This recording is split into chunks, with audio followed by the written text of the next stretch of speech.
पूरा मामला इस प्रकार से है सर। 8 तारीख को मेरी 9 से 12 स्कूल लगी हुई थी और उसके दौरान अपने आप को पत्रकार बताते हुए इनका एक लड़का, एक कैमरामैन और एक मोबाइल लेके स्कूल के अंदर प्रवेश होता है और वो बिना किसी अनुमति के, बिना किसी आज्ञा के, बिना किसी गेट पास के जबरदस्ती करके और स्कूल के अंदर एंट्री हो जाती है उसकी। और छोटे बच्चे जो बड़े बच्चों के साथ में, जैसे 9th तक स्कूल चल रही है तो उसके साथ में 2-4 सभी क्लासों में छोटे बच्चे होते हैं और वो स्कूल में चले जाते हैं और ज़बरदस्ती। और उसने ये भी करने की कोशिश की कि क्लासों के अंदर जाने के बाद या तो शिक्षा अधिकारी या कोई प्रशासन या स्कूल संचालक स्कूल की छुट्टी कर सकता है, लेकिन वो अपनी मर्जी से एक यूट्यूबर होके और बोलता है कि सभी बच्चों की आप घर जाइए, आपकी छुट्टी हो चुकी है, मैं ये करूँगा, मैं वो करूँगा। ये सारी बातें उसने इस्तेमाल की इसके अंदर। दूसरी बात, फिर उन्होंने मेरे से रिश्वत मांगी शाम के टाइम में कि आप ऐसा कर रहे हो तो मैं ये कर दूंगा, मैं वो कर दूंगा। मैंने पहले विद्यालय की प्रतिष्ठा को ध्यान में रखते हुए, मेरी प्रतिष्ठा को ध्यान में रखते हुए पहले मैंने उनसे हाँ कर दी कि ठीक है हम दे देंगे। लेकिन मेरे स्कूल शिक्षा परिवार से मैंने बात की शाम को सभी विद्यालय संचालकों से, उन्होंने बोला ठीक है हाँ कर दो आप।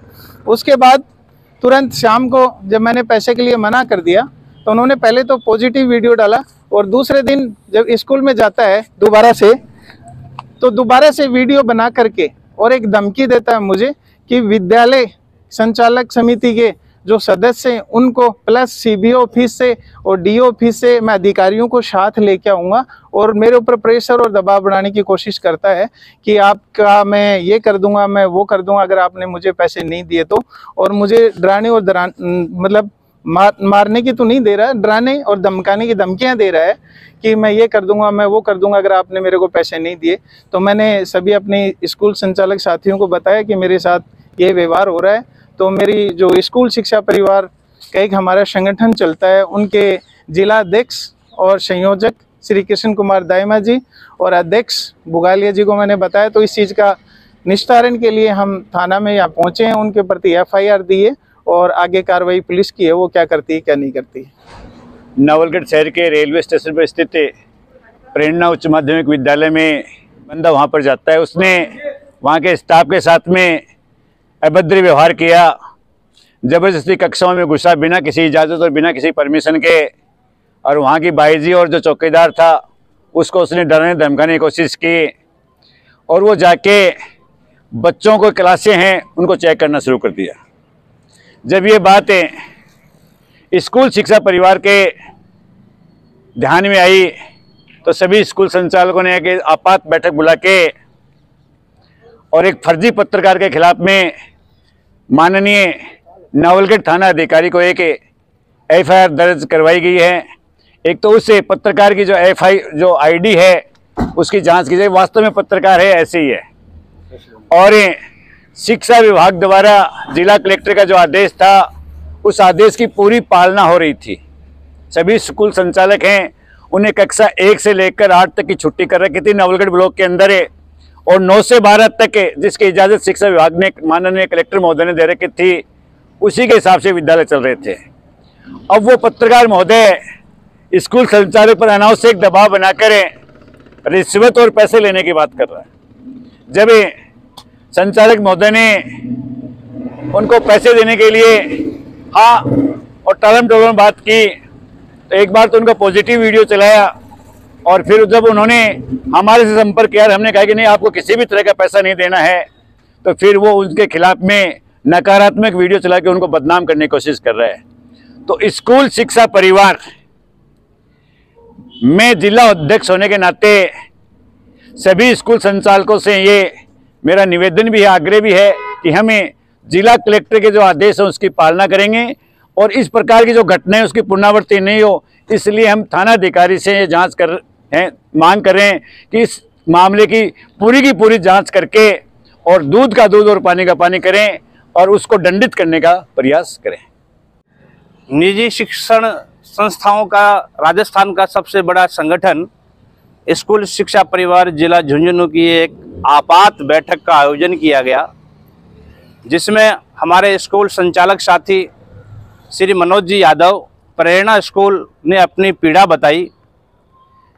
इनका कहना ये है कि कोई यूट्यूबर पत्रकार है जो पहले दिन इनसे पैसे की बातचीत करता है विज्ञापन के तौर पे या रिश्वत के तौर पे बातचीत करता है, ये उनको भाई अपनी प्रतिष्ठा बचाने के लिए हाँ हुआ कर देते हैं।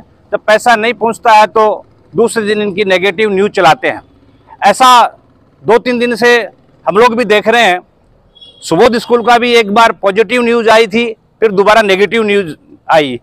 प्रेरणा स्कूल की भी पहले पॉजिटिव न्यूज़ आई है और फिर नेगेटिव न्यूज़ आई है। इनका ये कहना है वो आदमी इनसे पैसा मांगा कि भाई या तो आप लोग पैसा दो हमें, अन्यथा हम आपकी न्यूज़ चलाएंगे क्योंकि आप छोटे बच्चों को बुला रहे हो। जबकि नवलगढ़ ब्लॉक में ही नहीं, पूरे झुंझुनू जिले में हमने माननीय कलेक्टर साहब के आदेशों की 100% पालना की है। हमने 8वीं तक के सारे बच्चों की हमने अवकाश किया है और ये अवकाश 24 तारीख से चालू है, 24 दिसंबर से अब तक अवकाश जारी है। लेकिन कोई अभिभावक ऐसे में आपको सैकड़ों अभिभावकों के वीडियो दे सकते हैं हम लोग, जो ये कह रहे हैं साहब बच्चे ऊपर छत पे पड़ जाएंगे, बच्चे छत पे गिर जाएंगे, आधे घंटा बिठा लो स्कूल को। तो वो जबरदस्ती 10 बच्चों को, 5 बच्चों को, 2 बच्चों को जबरदस्ती बिठा जाए। अब गार्जियन को भी क्या करे, गार्जियन हमारे अन्नदाता है, वो हमें फीस देते हैं, इससे हमारा स्कूलें चलती है।